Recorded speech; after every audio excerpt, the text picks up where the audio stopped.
Right, folks, I'll just get into it. I've just got this piece of Zebrano. I picked up some hardwood off Facebook Marketplace a couple of months back, and I've been saving it till I was quite confident on a project that I could do, that I wanted to do, that sort of wanted using it in case I made any mistakes and that kind of thing. So here I am, just making sure that I've just got a straight edge there. And I have, so I'll just flip the board over and I'm just going to run it straight through the table saw. So I've got basically a nice two edges to the board. Ignore the price it was on that board. I bought these off Facebook Marketplace. I think I told you about it a bit ago. So I'm just cutting it down to the sizes that I actually want here. I absolutely love this wood. I've been sort of like wanting to use it and dreading to use it at the same time. I mean, it's not massively expensive wood. It's just I want to do it sort of justice, and all the sort of projects I do with the pine and the pallet wood and the scrap wood and stuff like that, this is a sort of step up, and this is one definitely where I'm testing myself. So I'm just, you know, ripping this right down here, right down the middle. And what I'm trying to do is try to get it to sort of like 1 centimetre thick, 10 mil thick. It just come over, I think it was about 2.5 centimetre thick, the boards. So I just wanted it down to 1 centimetre thick for the project I had in mind. And like I say, this is just testing, sort of putting into practice now a few things that I've been learning over the months, and just now trying to sort of up my game a bit, and it's still things that you can do. So I'm just putting it through my little thickness of there. What I've done is I've made sure I've left enough on sort of either end, because it does get a bit of snipe, and I'm not sort of qualified enough to set my machine up to sort of like accommodate for the snipe. I know you can put a board, but mine's like one that sort of like goes up rather than down. So you can see there, I'm just cutting off where that snipe was and then just marking out the rest of it. So I did think sort of up front what I was doing there.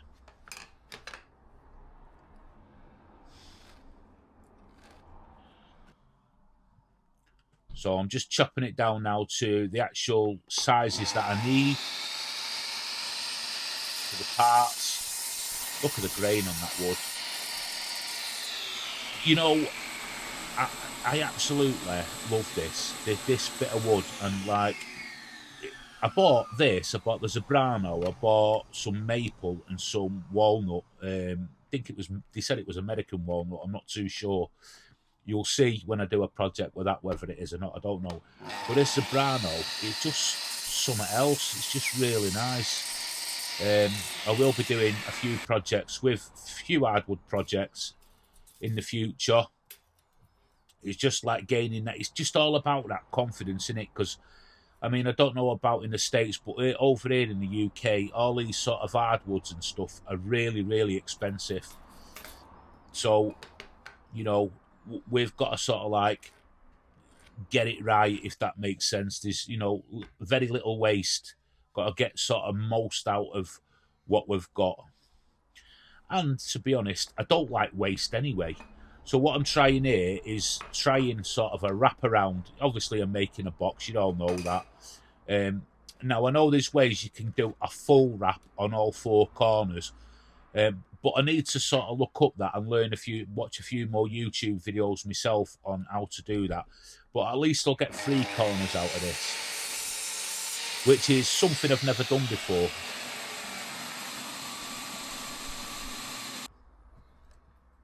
So what I'm doing here, I'm just measuring everything just to make sure, again, just practicing accuracy, just making sure I've got all my measurements spot on.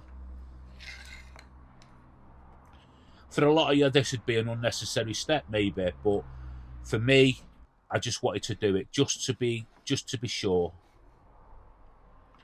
Now I'm going to put the miters on here. I've got a set a little stop block up there on the end, as you can see. And I'm just going to go through nice and easy.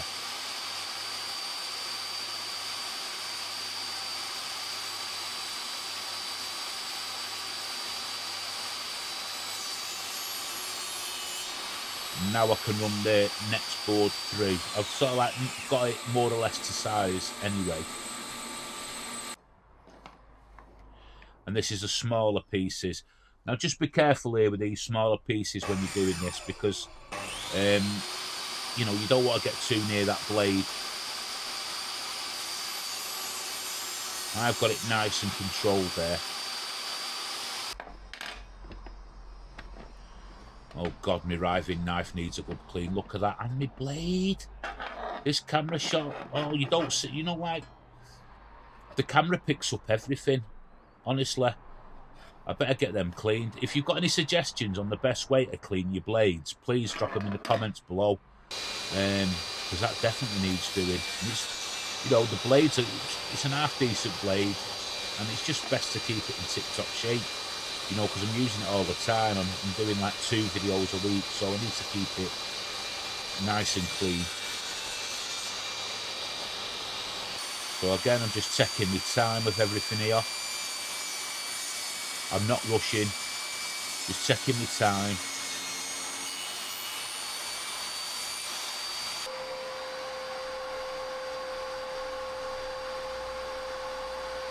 And I'm just spending them extra couple of seconds just making sure all my dimensions, all my measurements are spot on.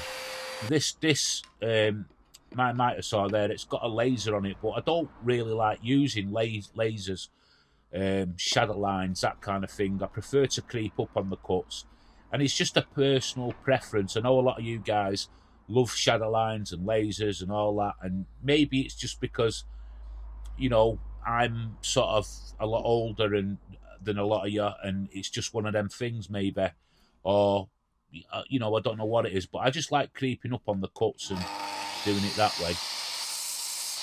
I've got nothing against lasers. I may well use my laser at some point, but when I did try it with this sword, I think I need to set it up, or I was using it wrong, one of the two. But like I say, I prefer just to creep up on the cut. So I'm just double checking everything, making sure I've got everything right, and then I'm going to take these down.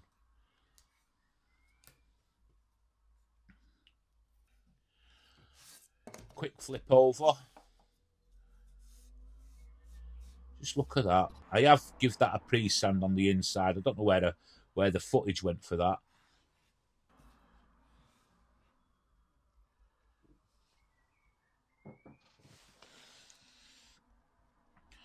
And the glue spreader I've got is just like a little brush, and I've cut like the main body of the brush off, so it was a bit more firmer. You know, one of them silicone brushes. But I just cut like they come in like the bristles, sort of, if that's the right word, were too long and you know, too loose sort of thing. So I just cut them off, and it just worked. They work fine.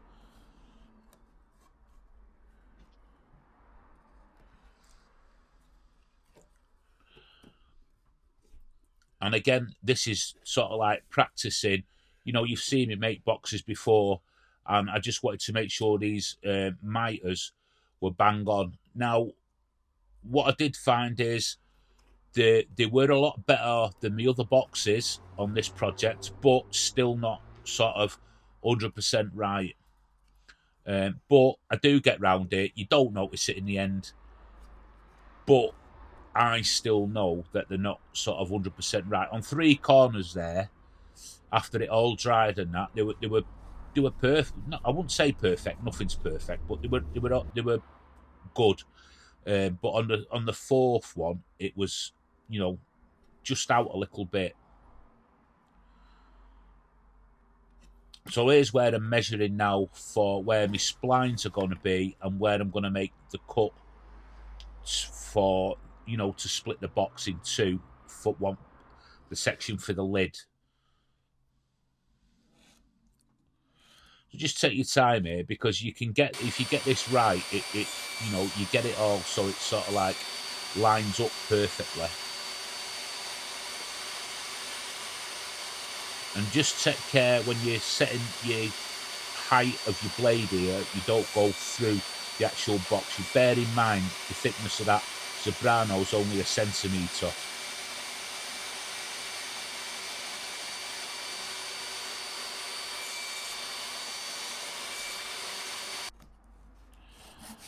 I'm just trimming some splines down. I cut a load for the last project I had, and I just I cut some strips in one of the previous projects, so I just kept all the wood back, and this wood is out of an old antique table.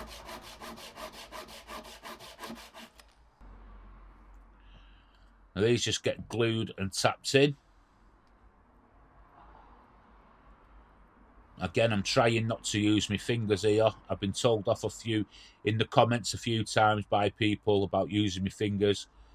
And I get it, it's, you know, you are right. I should be using a spreader.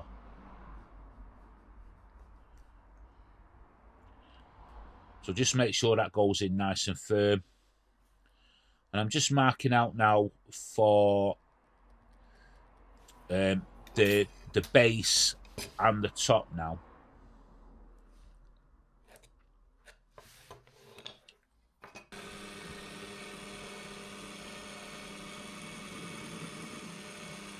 That looks really slow, that, the way it's going round, but it's not. It just must be the camera making it look really slow.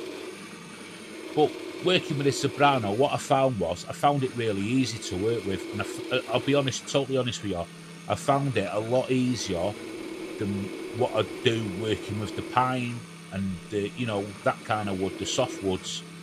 I found this super easy. I was quite actually took back on how easy it was to work with. It cut nice and clean. Everything about it was quite a bit of a joy to, to make this project with it.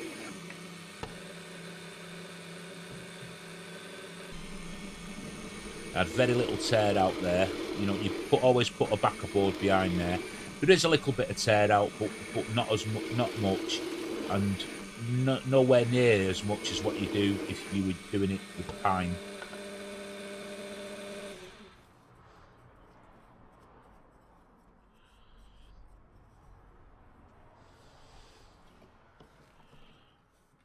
That's come out nice, that has. Again, I'm just trimming it down now, and a few of the times now what you're going to see me do is use a few hand tools. I'm going to bring a few hand tools into my videos. Just like this, that there. I could have got my miter saw out and did that, but I want to try and learn when I'm doing my woodworking. I want to learn as much as I can.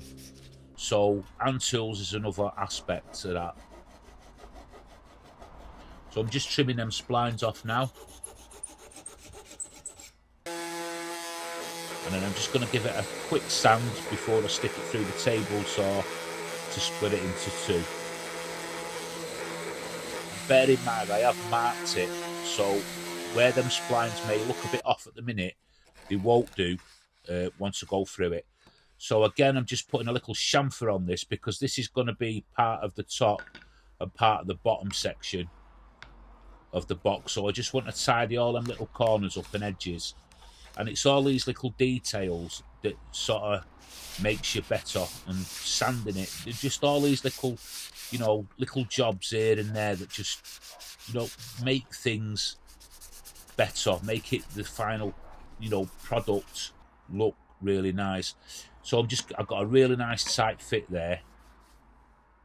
Really happy with that. So I'll just glue them into there. Now, I could have done this a different way. That was like the base underneath there is like a 3mm ply. I could have sort of ran this into the box itself, but I opted not to. There's loads of ways of doing it, isn't there?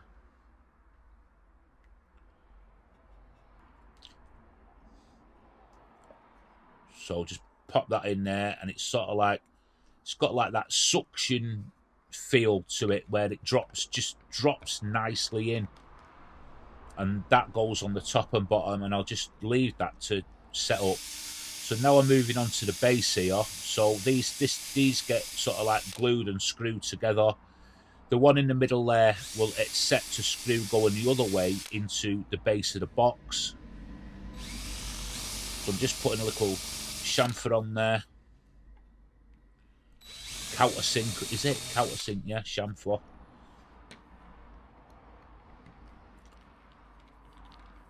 And I'm using just a normal handheld screwdriver here, because with it only being a centimetre thick, I didn't want to sort of take the risk of too much power going down and splitting it.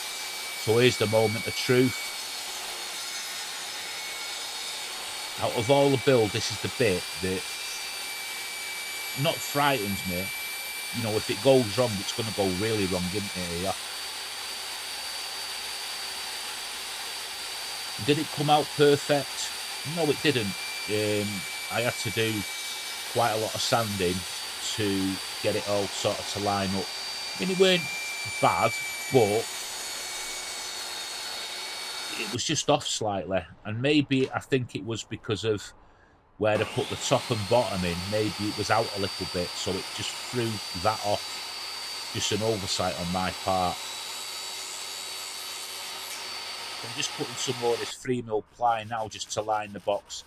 Now, I've lined it with this, and then I found some like craft felt and leather for lining boxes in my workshop. We bought it absolutely ages ago, but it was just too late. I'd already done this, and it was just too late. So on a future project, I will use this stuff for lining the inside, which would have made it really nice.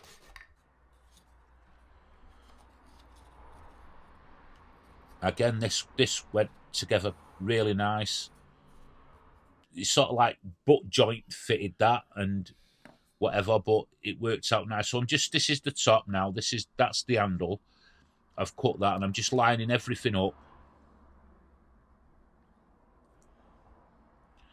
And this was tricky. I'm trying to get it in the right spot, just so I could draw around it to get an hole through. So even this, I'm just spending time measuring it, making sure everything's spot on. In the past, one of my faults is rushing. And with this, I think it might have been, I really took my time because I wanted to do this sort of wood justice, if that makes sense. And just to test myself, see how far I'm actually coming with my woodworking. You be the judge of that when you see the finished project. Let me know what you think of the finished project. Obviously you'll see it at the end, the reveal of it, sort of thing. So I'm just going over it again, sanding. I think in the end I got it down to, I think it was 320 grit or something like that. So all I'm using on this to finish it is mineral oil. That is it, nothing else, just mineral oil. It has a couple of coats of mineral oil, and just look at a transformation of that. You can see there, it just changes it completely. And there's it's finished. Let me know in the comments what you think of it. I love it. I'm not too sure on the feet, the base on the feet. Maybe I could have done a little bit of a different design there, or maybe just left them out altogether. And, you know, sometimes less is more, isn't it, if that makes sense, where, you know, the handle would have been enough. But that, you know, that's all personal preference. But let me know in the comments what you think of the box. It actually looks smaller than it is. Little splines there. And there's another view. It was really hard to get a camera angle, a good camera angle. But I love it, and it's what I'm keeping. It's going nowhere. The sister-in-law's not having this. Nobody's having it. I'll make these boxes and keep them for my own collection. Start collecting them, I think, and see how good I can get with them. The liner, I'll do that a bit different next time. But, hey-o. Thanks for watching. Bye for now.